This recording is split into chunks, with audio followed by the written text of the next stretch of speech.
My son, it is your time. You get to decide what kind of king you are going to be.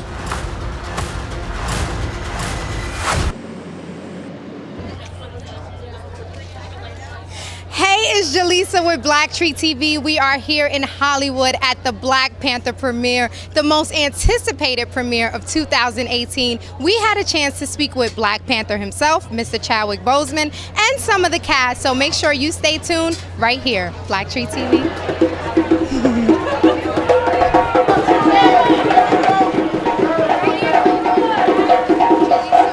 How you doing, Jaleesa? Congratulations on everything. Thank you. Good to see you here. Thank you. So you've played such trailblazing icons before. Would you say that when you portray James Brown, when you portray Jackie Robinson, that you fully committed to being those men both on and off screen? Yeah. To a certain degree. Yeah. So did you turn it off on screen or no? You have to turn it off at some point because you got to go to sleep. So then Yeah. how does portraying Black Panther differ from that? Is there a such thing as fully becoming Black Panther?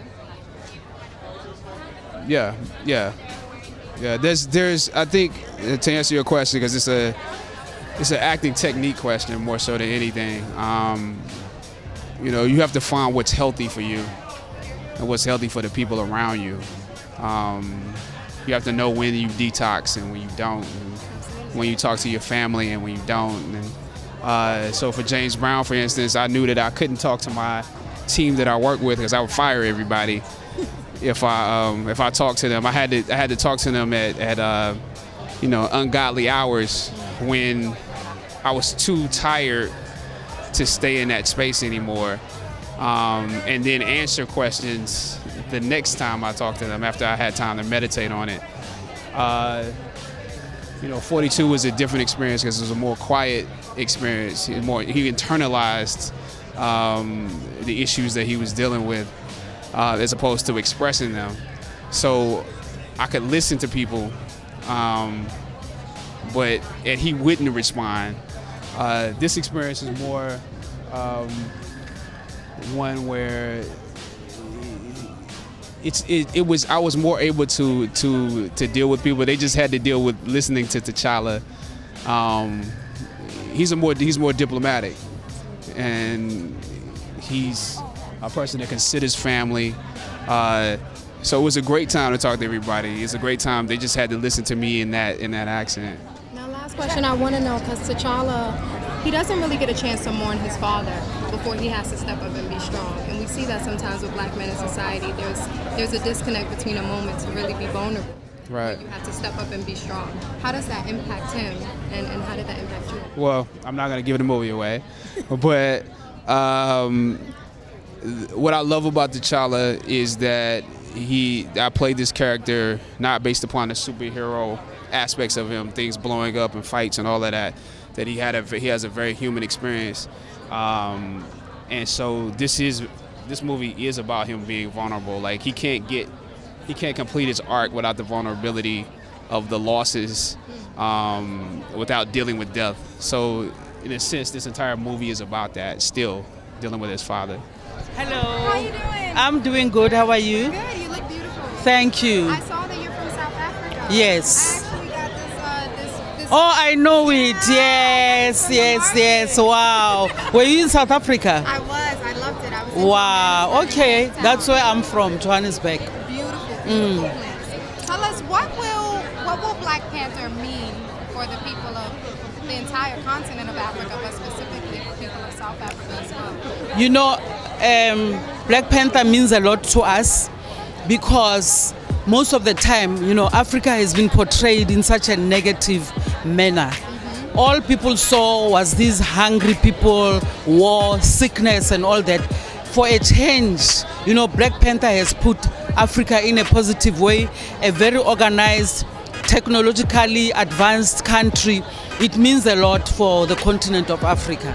And I heard that you didn't even know you were auditioning for Black Panther. Can you share that story with us? Yes, at the beginning they said it's Motherland, and I didn't even know Motherland, what is it, what's going on. But I had the lines and I understood what the lines were about. So I gave them my best shot, and here I am standing here today. Congratulations, we're so excited. Now, of course, you play an elder in one of the tribes, and that has such a spiritual significance for the people of Africa, listening to your elders, the wise ones. You know, can you just talk a little bit about that importance and what it means for young people to listen and take heed to their elders? This is, you know, things are changing, and our kids tend to be, you know, to follow what they see on TV, what they see in the media.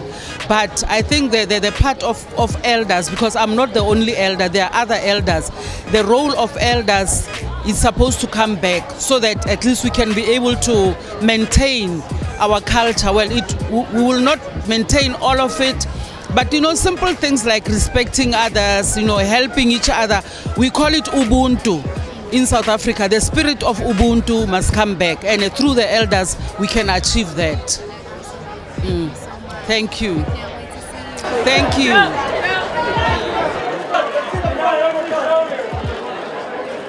Danai, can I get you right here, please? Danai, right here.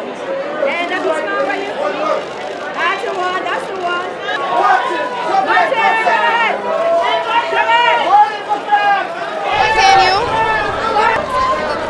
Come on, man, we out here, man. I represent Uganda, man. You know, we out here, man. Now, it's still award season. You're dealing with it out. Black Panther is releasing. Are you overwhelmed? I wouldn't say I'm overwhelmed. I would say that I dress up a lot and I have a lot of interviews. And you're spending a lot of time away And I from talk home. about race a lot. Way more than you ever have. Yeah, I just want to talk about music. Let's talk about Chadwick Gambino. Let's talk about Bruno Mars. Let's talk about music. On your way to the set, what's your go-to song? It's a good question. I don't know. But I remember one time we had, when I knew this was a special shoot, one time it was for Friday, and it was like Raffle Friday. I can't remember what it was. And they played Young Thug, Quavo, Travis Scott, Pick Up the Phone. And it was one of the most amazing moments. I was like, I can't believe this is happening. I'm so happy. And also, in a trailer, they played DMX. Yes. Oh no! The Queen. The Queen. Coming out here. So sorry. Yeah, they played DMX. I love that. Yeah? Whereabouts in New York? Okay.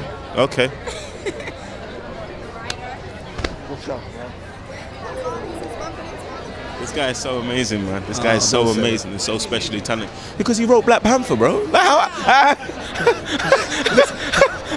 Says the Oscar nominee right here.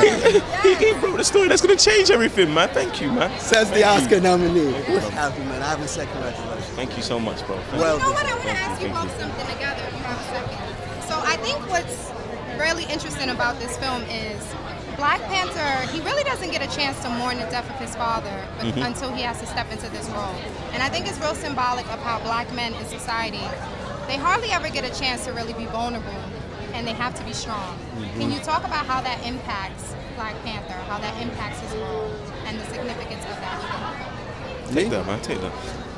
So I think one of the special things about Chadwick and about the character Black Panther in the canon of the comics is the complexity and the nuance that he brings. He oftentimes has his victories come at great personal sacrifice, and I think that we embrace that.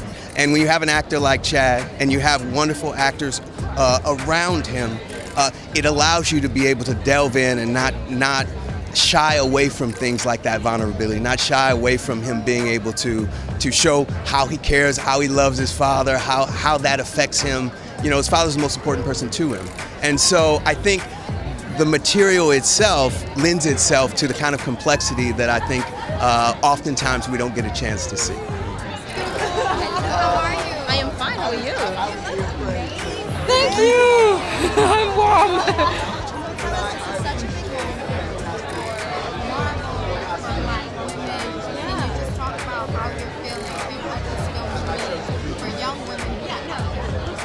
I am happy that this movie is finally coming out.